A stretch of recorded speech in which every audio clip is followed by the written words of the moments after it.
It is the morning sports desk for Tuesday, July 9th. I'm CJ Baumgartner, Corey Tackman, and it's Zeke once a week for your freak. I don't know, a peak freak. I don't know what do we got going on here. We got the rhyme scheme going. I thought we had it. There's a new trend on social media where it's basically just replace anything with freak, and then it has something just incredibly weird going on it. So there you go, Zeke. Congratulations. Thank you. I'm honored. You're our freak, Zeke. Thank you. So speaking of that, this is a great segue into what I wanted to start off the sports desk talking about. During the Twins game yesterday, Carlos Correa hit a big home run to put the Twins up at the time 6-5 against the Chicago White Sox, and it panned to him in the dugout, and he was talking with his teammate Joe Ryan right before the camera went to break, and caught in 4K was our guy here, Joe Ryan, applying some Gold Bond, but it looked like it was actual baby powder. Guys, what's the whole internet is asking what's going on. I think we know what's going on. Yeah, there's what half of the internet is asking that? Somebody who's never had to apply Gold Bond before, or what? Yeah. A little humid in Chicago last night. Hot. The thing is, though, I saw somebody put out there on social media the same thing of like, obviously it's Gold Bond, and they said, but if you have never put Gold Bond on yourself, like, that's an experience. Like, you're missing out. Yeah. Like, it's a hot summer day, you've been sweating all day long, and that menthol that like kicks in, the cooling agent, you just feel it. What a sense of relief, huh? I think the sense of relief was immediately removed, though. I mean, his whole his phone blew up instantly, right? It had to. That's got to suck to go back into the clubhouse and look at your phone and be like, oh no. I found this picture from TMZ, so they got a hold of it, so it's over. No. So it's everywhere then. It's everywhere. Maybe Johnson & Johnson will pick up Joe Ryan as a new sponsor. Oh, that works on multiple levels. All right. The thing is, though, with this, I want to know, why was Joe Ryan needing to apply powder? It's like the seventh inning. He didn't even pitch today or last night. Like, what was he doing? Hey, when you're uncomfortable, man. If you're watching the game, if it's your day off and you're got a little bit of the chafy going on, you don't want to be hurting watching a baseball game, right? Yeah. When you're uncomfortable, you're uncomfortable, man, is the tagline for Gold Bond, isn't it? Remember when Shaq did Gold Bond commercials, because he does every commercial ever? Yeah. He always had, like, he had the spray version of Gold Bond, and it'd just be him, and he'd look at the camera all confused and be like, a body powder that you could spray? And then he'd like show him like spraying it.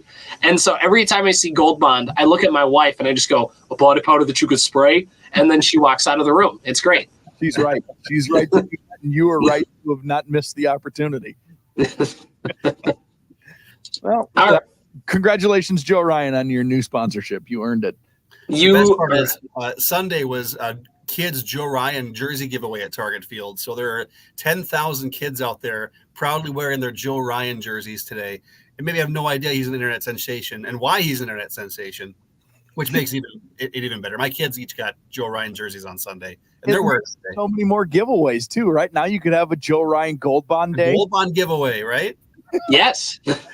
We were doing bobbleheads yesterday. The Twins marketing department should reach out to us. I'm not even kidding. We could set them up so nice with some stuff. It'd be great. So anyway, that's thing number one. Thing number two to talk about is the Twins are in second place in the American League Central. They are 5 games back of the Cleveland Guardians, the type of devil magic team that they are. Somehow lost yesterday. Kansas City is 8.5 games back all of a sudden. And Detroit, womp womp. And an even bigger womp womp is to the White Sox. Man, watching that game last night, Twins versus White Sox, everybody on social media when the White Sox tied it up late and looked like they were going to win it in the 9th or the 10th inning, Twins fans are out there like, you guys, they've won like 7 games already against the White Sox. It's okay. They're going to lose like 1 throughout the season.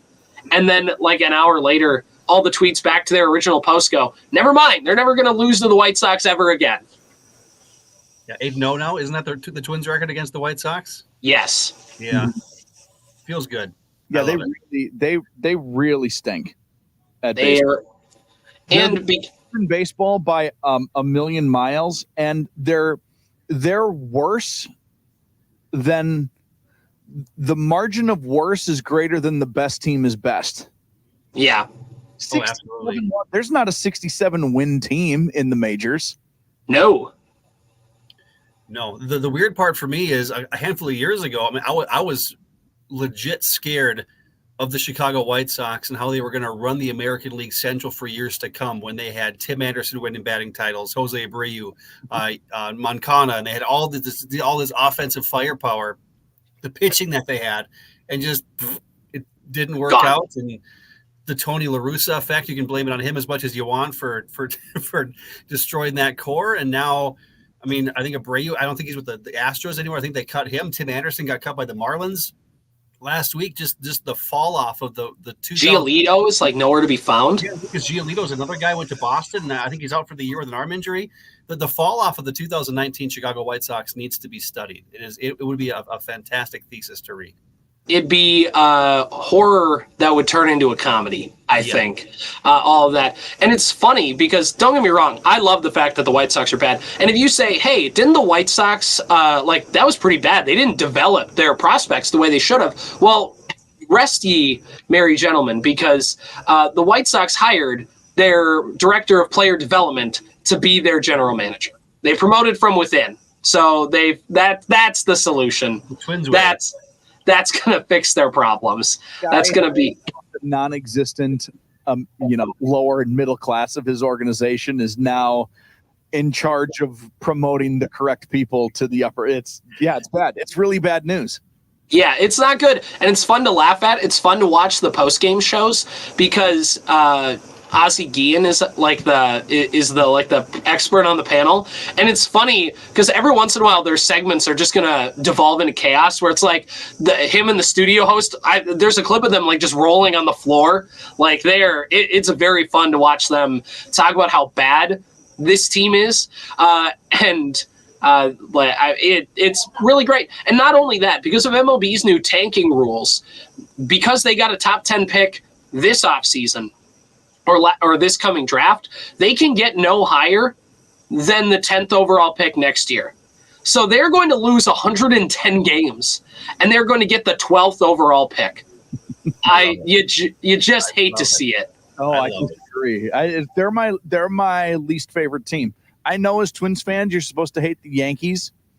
I picked the White Sox 100 times out of 100 over the Yankees. Yep. Same. Yeah, it's them in Detroit I've never had a fond liking for. Now Cleveland is kind of coming to the top. Not so much their team. They're annoying, but their fans are more annoying, I think. But the White Sox were it, man. Like the 2008 season like solidified that of like these guys, I hate them. Ozzie Guillen is that guy. I don't like that guy across from the field.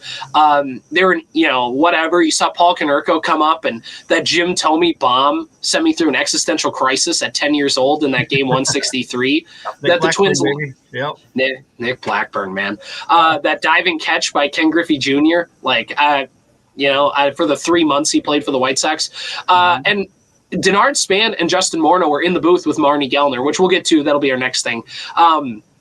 But that they were lamenting the fact that the White Sox were so bad. They're like, this used to be a fun place to come and play, and the fans were like rowdy, and they're right up next to you when you're in the on deck circle. They're basically just lamenting the fact that it's not a rivalry anymore, and the Twins have beaten the paste out of them for the last few years now. It's fascinating. I don't lament it. I'm sorry they miss it, but let them suffer. Sorry, guys. Yeah, I agree. Yeah, the division battles with the White Sox in the mid 2000s with when Guillen was the manager, the little piranhas deal. I mean, that was the peak. I mean, Cleveland was there a little bit, but mid 2000s it was Chicago and Minnesota, and they didn't like each other, and the fans didn't like each other, and that was as fun as it was. And you can look at it kind of like a Boston and New York rivalry that kind of, it seems they always hate each other, even though the rivalry kind of goes in waves. New York's really good this year. Boston, they're hanging in there. But I mean, Yeah, it's Twins White Sox is premier rivalry in the Midwest for me.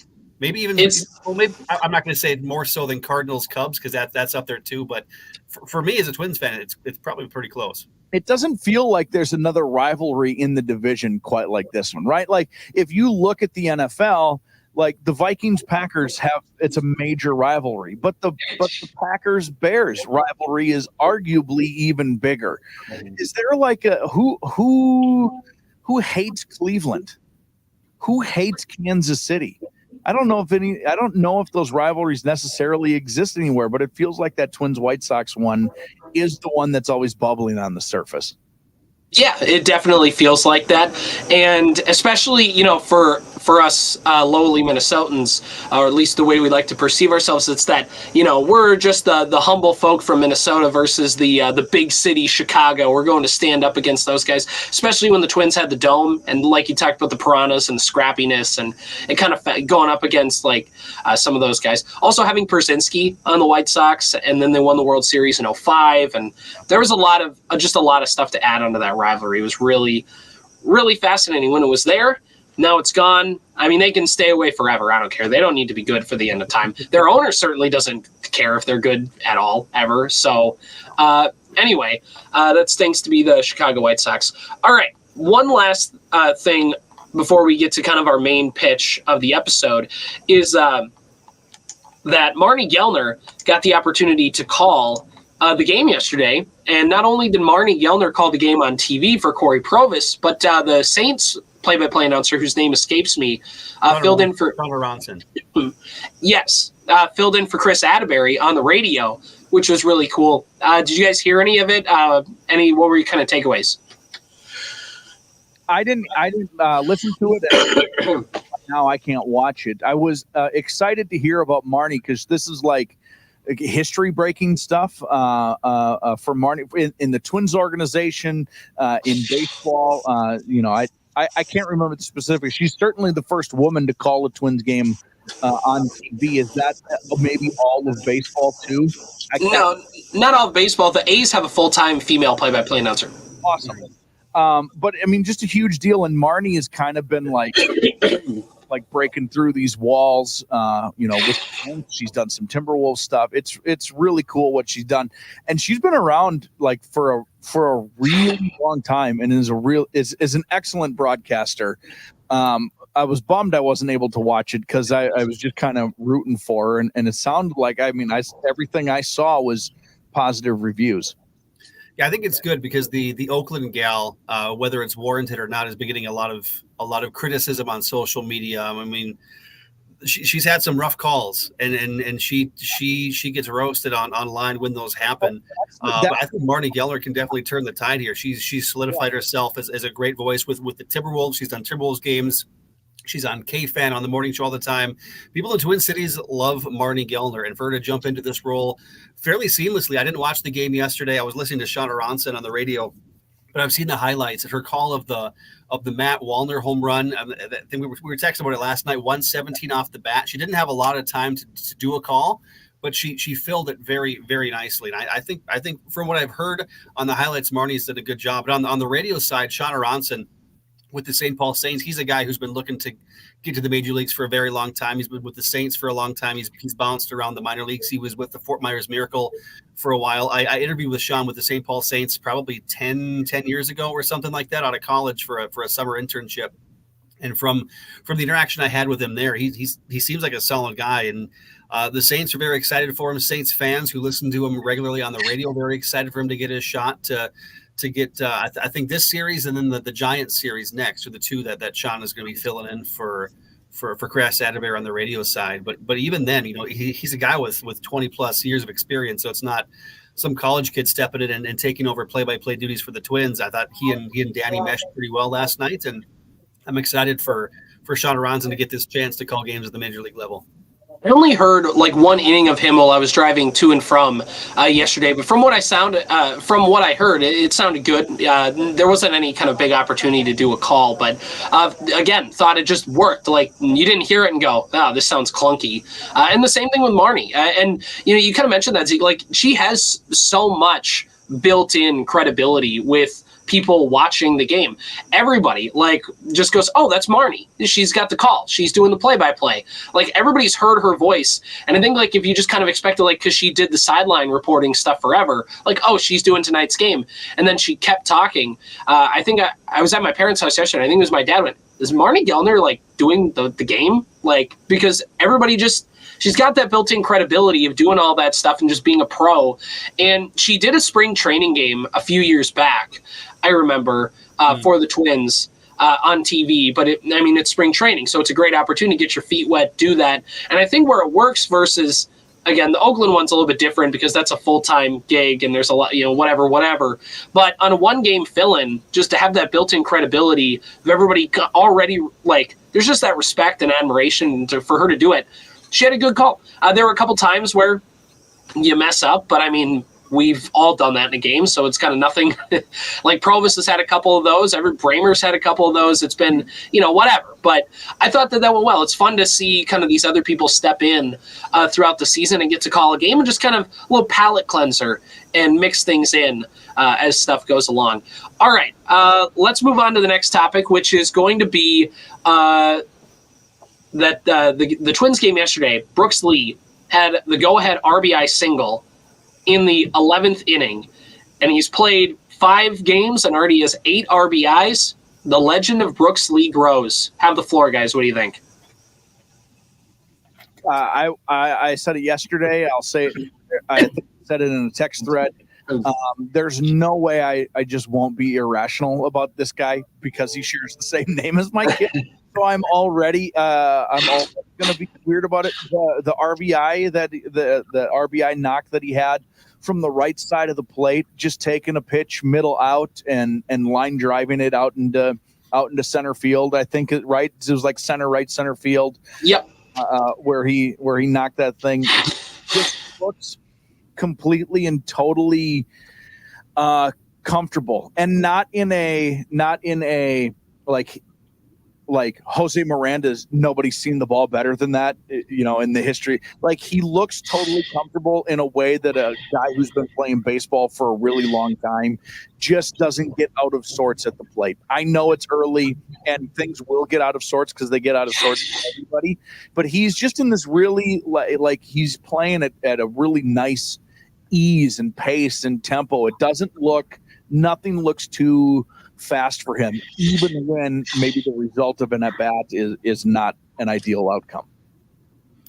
As a Twins fan, I'm always looking to the future, right? We'll talk about this next is stuff like that. But my big concern, and this is a concern that I've never really had to have with this organization, is the Twins infield too stacked right now? Because Royce Lewis is going to come back eventually. He's the reason Brooks Lee is up.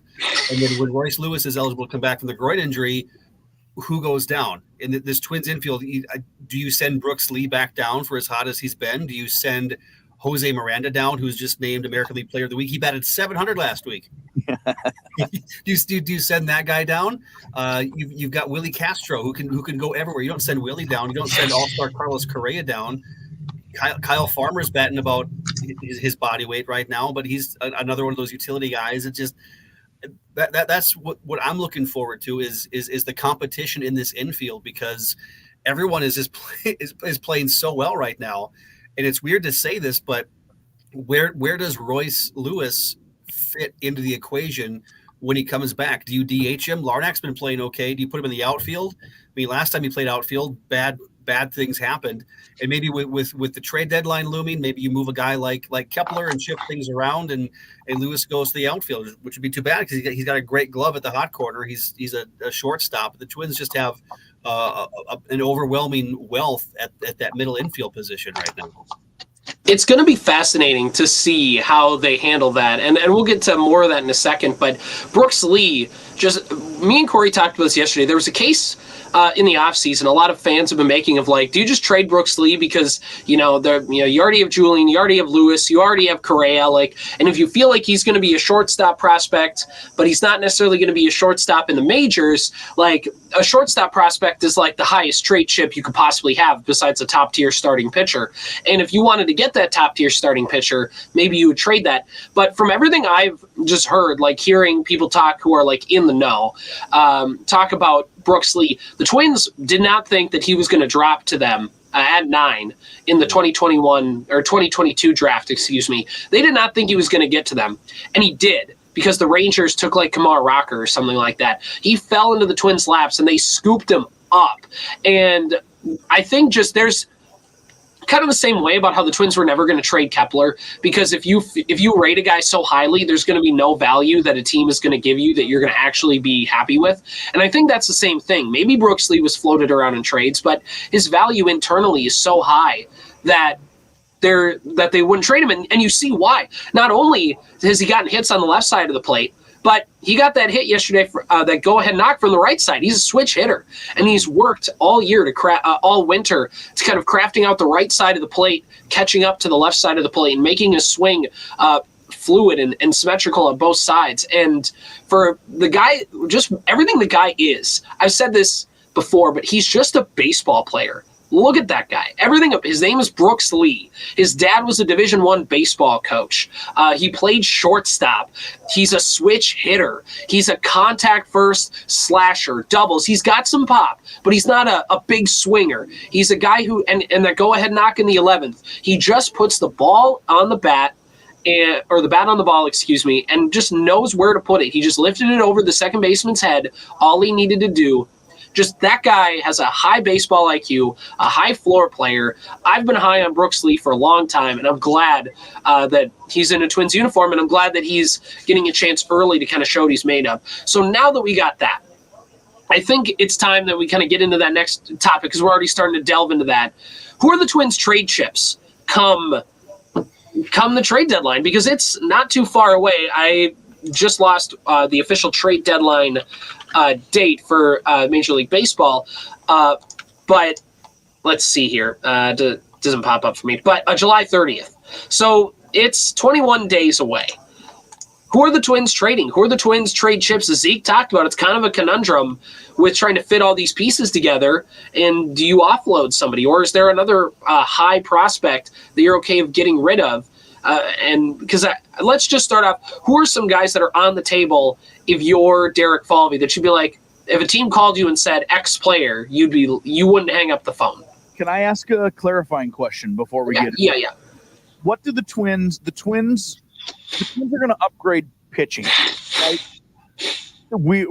Zeke talked about it. We've talked about it. They don't need another infielder. They're set on what is happening defensive behind a pitcher. So it's about getting, maybe it's fortifying the starting rotation, maybe it's fortifying the back end out of the bullpen. Is that where do they go first from what you guys think? I mean, it's every team. You can ask the Dodgers, you can ask the Guardians, you can ask the Rays, you can ask any team. Frontline starting pitching is always going to be a key. You're never looking for like depth starting pitching, like a 4-5 starter at the trade deadline, because come playoff time, you don't need them, or at least they're going to end up going to the bullpen. You need high arm starting pitchers, and the Twins are going to. I mean, every team is going to go out and try and get one, whether it's like the number one option in the league or just a guy that could start a playoff game. They're going to go try and get one of those guys, and just another guy to add into the back end of the bullpen, because outside of Duran and Jax, it gets pretty low on just kind of the trust meter. I know Okert's had a nice season. Josh DeMont has been okay. But, there's outside of Jax and Duran, your list kind of grows a little thin on guys you trust. And in a playoff game, you're going to need multiple of those guys, especially if you play in the wild card series where you need back-to-back days. So those are the big areas. The other thing could be a corner outfielder, just because Larnach is dealing with like turf toe, which is why he is not playing in the outfield really. But Matt Wallner came up and hit an absolute missile yesterday. So maybe you don't exactly need the left-handed corner hitting outfield bat, maybe a right-handed corner outfield bat. I mean, you have Margot though. Are you going to push him off the roster? So it's all going to, I feel like, come to pitching. So I wrote down 10 guys and I split them up into 4 categories. That's 10 more. All right. I have 10 guys into 4 categories, and actually it could probably even be 11 guys into 4 categories. So my first category is they just need a piece. The Twins think they're good. The scenario here is the Twins think they're good. They think Cleveland is maybe a little lucky, and maybe that is going to run out of steam at some point.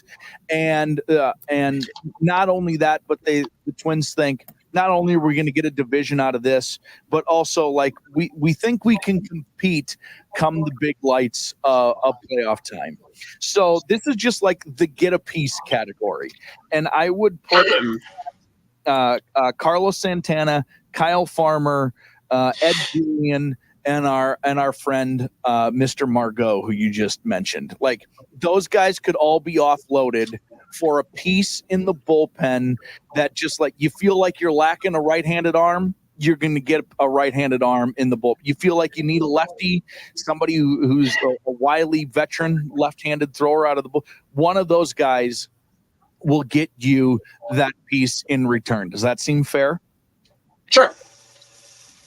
Okay, good. Yes, that's what I get for asking a yes or no question. The next category is just get a better piece.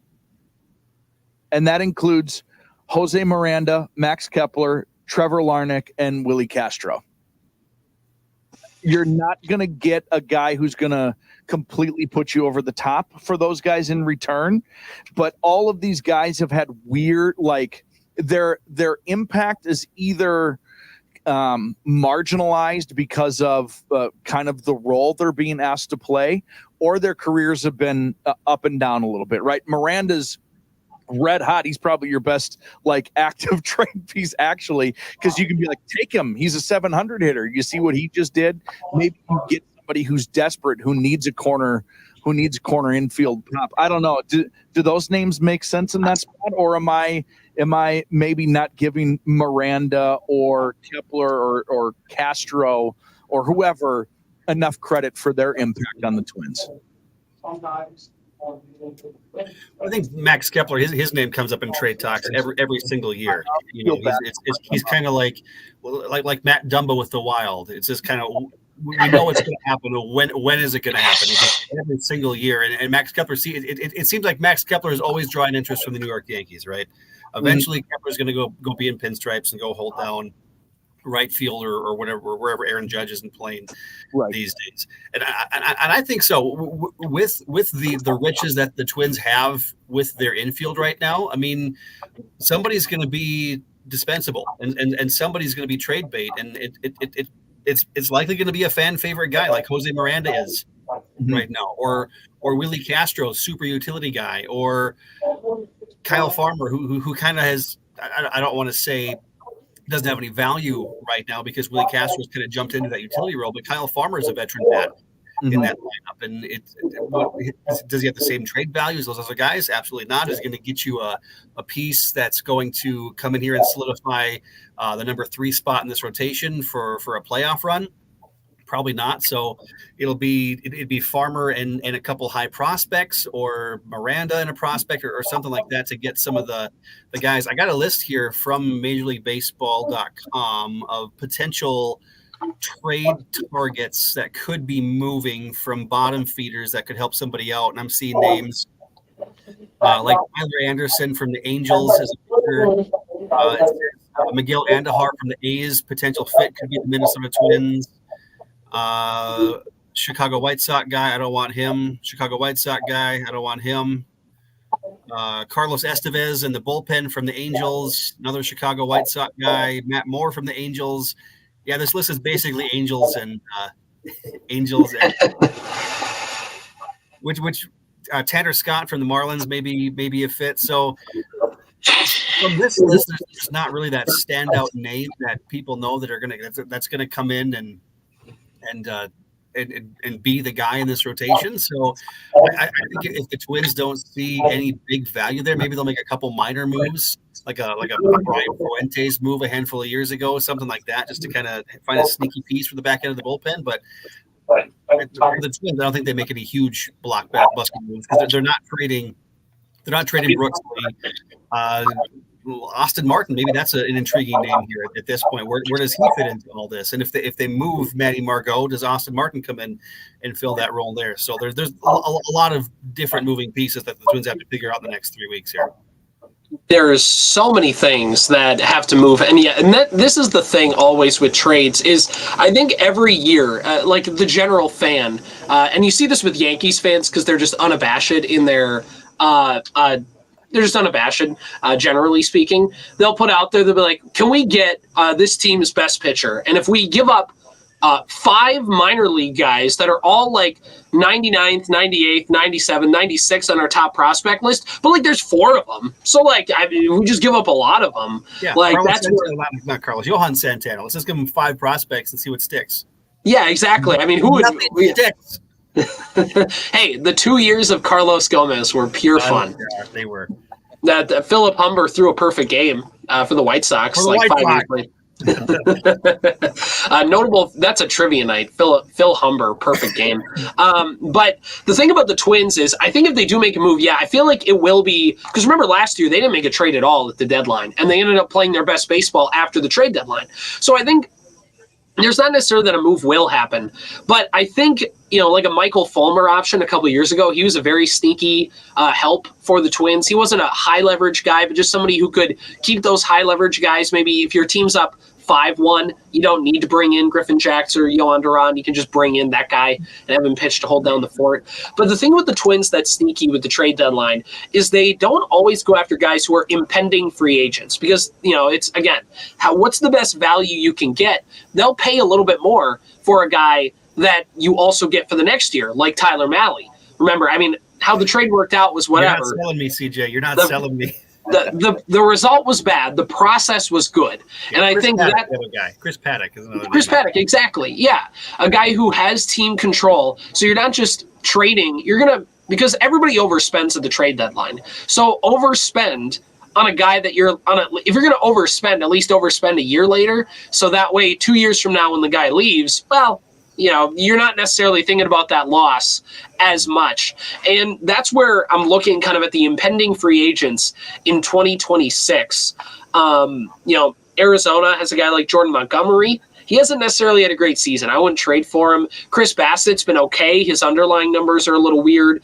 You have looking down the list here, there's like a Frankie Montas for the Cincinnati Reds. Do you maybe go after a guy like that? Sean Manaea with the New York Mets. The Mets are, I know that they've been up and down, but Zach Eflin with the Tampa Bay Rays could be another guy you could trade for. Like, there's a few names down this list for starting pitchers. On the relief pitcher side of things, you could go after a guy, again, from the Reds, like a Nick Martinez. There's Taylor Rogers, you could go after a guy like that with the San Francisco Giants. I've heard he's pretty good, or has been pretty good, historically speaking.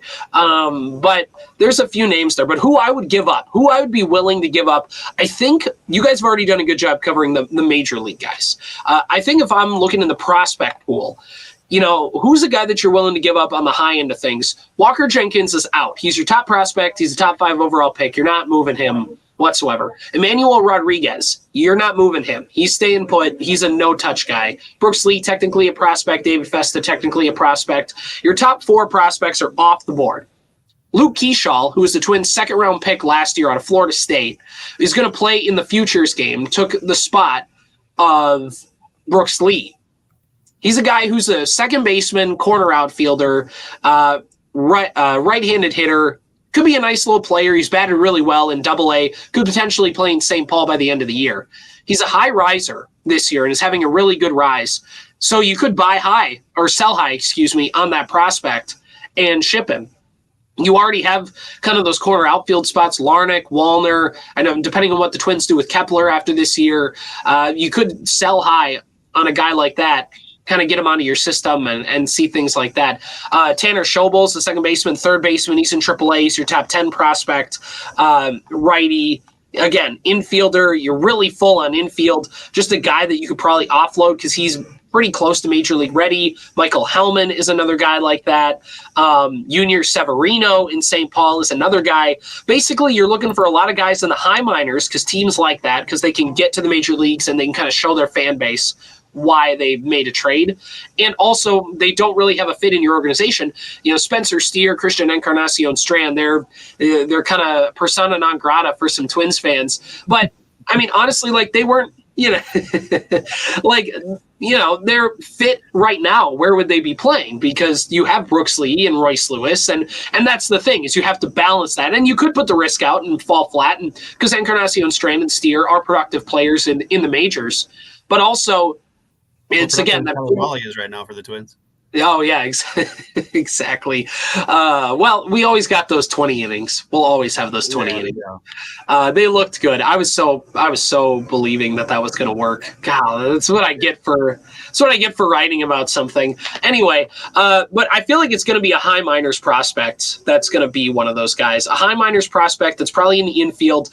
But again, how much does that net you? Does that get you a high end starting pitcher, or does that just get you, like a maybe a middle of the bullpen kind of guy? My only counterpoint to that would be, you're right. I mean, how Twins historically have done it, it would be that way. It doesn't solve the Twins' current issue of having a glut of major league players and too many guys for spots that are at the positions that are really important. So while that's true and probably what's going to happen, a guy like Kyle Farmer, he was never going to be long for the Twins anyway, especially once the Carlos Correa thing happened. But you've got Royce Lewis, who's a shortstop prospect, and you've got Brooks Lee, who's they have too many guys in those four positions in the infield that if they want to actually get somebody to fortify this roster, it is going to have to be those Twins fans are going to have to prepare at some point in the next probably 2 seasons, this season or next, to lose a guy that we love. It's just it has to happen, or one of those guys needs to suck and just disappear into the ether. Right. I mean, the Twins have done it before during the winter, but I mean, Luis Ariz was one. I mean, that nearly tore the fan base apart. And you get a guy like Pablo Lopez. So that's the thing. Yeah, you got to prepare yourselves for, and that was the thing with Ariz, is you looked at the pieces of he doesn't really have a positional fit. And, there was a couple other things that the Twins thought, and Pablo Lopez is a good player. And to get a good player, you have to give up a good player. And major league swaps are a little rare at the trade deadline, especially if you're a contending team, to give up somebody, especially if you feel like you're helping, that's just why I feel like it's going to be more towards a prospect, because I feel like the Twins are going to say, well, we can always just send send Brooks Lee back down for a couple weeks because Royce Lewis will get hurt again, and we can always, they'll stash those guys. It's basically what I feel like they'll do. But again, I've been proven wrong before. I could very well see them shipping out a guy you could sell high on Miranda. His stock has never been higher. You could net a really good player for him. You could get a really good player for Ed Julian. You're selling low on him, but again, that could be a prospect you could package. Matt Wallner could be one you could package. Trevor Larnach. There are guys you could do it for. It'd be fascinating because there's not really, based on the things I'm looking at, a guy that's boom, that guy's on the trade target. They're going to go after that guy. And like the Twins always do in trades, they're going to acquire somebody and you're going to go, who? Who the heck is that guy? I do that, and I feel like I follow Major League Baseball, generally speaking, decent enough. And let me get traded. I'm when they traded for Kyle Farmer, I'm I've never heard of that man in my life. Okay, well, I guess I'm going to learn to love him. So I feel like it's going to be fascinating to see what they do. A gut level reaction. And then I got one more thing we're going to wrap up the show with. Yes or no, do the Twins make, or let me put it to you this way, actually. Over or under on the amount of trades the Twins make at the deadline, 1.5. I'll take the over. I'll go at least 2. 2 minor moves to solidify the bullpen for the Twins. Sure. And just to be feisty, I'll say under, but it's more of a major move. Okay. It's an Ed Julian piece. It's a Willie Castro. It's a Santana. It's a someone who's is well a part of what this team is doing, is not going to finish out the year. it's a move that's going to make you go, whoa, and you're going to have to like kind of stop what you're doing for 5 minutes. Go, really? I don't know that I believe that, but somebody's got, we got to dissent here a little bit. I'm going to go with the Zeke camp. I feel like it's going to be, they're going to like trade for like a backup catcher somehow because somebody's going to go on the IL and they're just going to like, or one of those kind of moves where it's like, I don't know, man, we kind of need a guy who can just hang around. Let's just snap that guy. He'll cost like a 19-year-old kid that we've had in our system for 3 months. Sure. We'll do it that way. Anyway, one last thing, and then we'll wrap it up. Over the 4th of July, I don't know if you guys, I don't know what specific golf course this was, but to celebrate our nation's birthday, they did what's called a Four Fathers golf meet, where everybody has to show up, and then they have to wear powdered wigs and big suits like it's 1776 and golf a full 18 holes. If this happened at a local golf course, are you in? 100%. Absolutely. Are we doing this for the KLN scramble at the end of the month here? I thought this was our secret plan that we were going to do. Right. We did not talk about that. You guys not get that email? Okay. No, I think it got returned to sender. I mean, I think also because it's got to be a commitment to the bit. Not only do you have to wear that stuff, but you also have to make sure that you're only talking as if it was 1776. Even better. Everything is like I feel like it's like hear ye is maybe probably a little too modern. Probably not quite there yet. You're not quite like antebellum South where you're saying like I do declare after everything. It's just like a fine morning to you gentlemen every single time you see somebody. I heard that tournament wasn't a shotgun start, but a musket start. Oh, I got him. And anytime you see a member of the British in the opposing party, you don't wait for him. You hit at him. Yeah. Fire a warning shot over the bow. You get to do the driving range, but at the end of the driving range, it's like cutouts of British soldiers, and your job is to like smack at them. We could do this. We can plan this.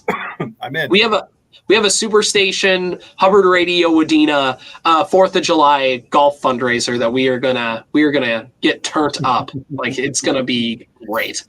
All right, that does it. That's the morning sports desk for Tuesday, July 9th.